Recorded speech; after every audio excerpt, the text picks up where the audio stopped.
Good morning friends, welcome back to my channel. ఈరోజు tomato rice అండి. ఎప్పుడు చేసేదే కాకుండా ఒక్కసారి ఇలా చేయండి. ధనియాల పొడి, అల్లం వెల్లుల్లి పేస్ట్ అవేం లేకుండా నేను సింపుల్గా చూపిస్తాను. ఎలా చేయాలో వీడియోలోకి వెళ్దాం రండి. టమాటో రైస్ ఒకరోజు స్పెషల్గా చేద్దామండి. ఫస్ట్ స్టవ్ వెలిగించాలి, కుక్కర్ పెట్టాలి. కుక్కర్లో 2-3 స్పూన్లు నెయ్యి వేసుకున్నాను. మీరు నూనె అయినా వేసుకోండి. ఒక ఆనియన్ సన్నగా కట్ చేసుకొని వేసుకుంటున్నాను. చూడండి, ఒక ఆనియన్ సన్న స్లైసెస్గా కట్ చేసుకొని సిమ్లో పెట్టుకొని వేసుకొని బాగా ఫ్రై చేసుకోవాలి. అలాగే ఒక 2 పచ్చిమిర్చి కూడా వేసుకుంటున్నాను. ఇవి సిమ్లో పెట్టుకొని ఫ్రై చేసే లోపల దీనికి ఒక పొడి తయారు చేసుకుందామండి. చూడండి, ఇందాక లవంగాలు వేయడం మర్చిపోయానండి. యాలక్కాయలు, లవంగాయలు వేసుకోవాలి. 2 యాలక్కాయలు, 2 లవంగాలు కూడా వేసుకున్నాం.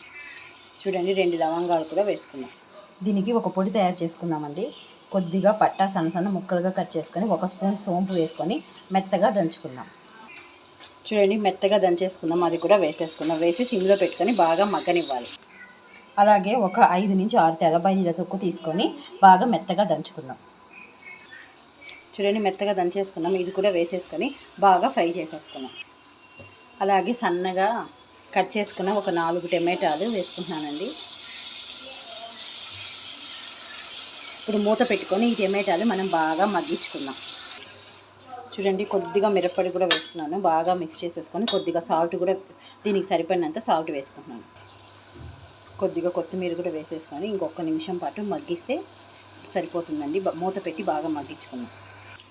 చూడండి, టమాటాలు బాగా మగ్గిపోయాయి. మనం ఏ గ్లాస్తో అయితే రైస్ తీసి పెట్టుకున్నామో అదే గ్లాస్తో 2 నీళ్ళు పోసుకోవాలండి. మనము ఒక గ్లాసు రైసు నీట్గా వాష్ చేసుకొని పక్కన పెట్టుకోవాలండి. ఏ గ్లాస్తో రైస్ తీసుకున్నామో ఆ గ్లాస్తోనే మనము నీళ్ళు కూడా పోసుకోవాలి. కొద్దిగా సాల్ట్ చూసుకోండి.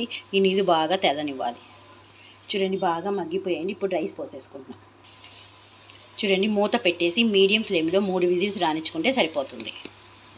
ఆవిరంతా పోయాక టమాటో రైస్ ఇలా వచ్చేసిందండి. టేస్ట్ అయితే సూపర్గా ఉంటుందండి. ఒకసారి కింద నుంచి పైగా దాకా చిన్నగా కలపండి. స్పీడ్గా కలిపితే అన్నం మెతుకులు విరిగిపోతాయండి. టేస్ట్ అయితే సూపర్గా ఉంటుందండి. మీరు కూడా ఒక్కసారి ట్రై చేయండి.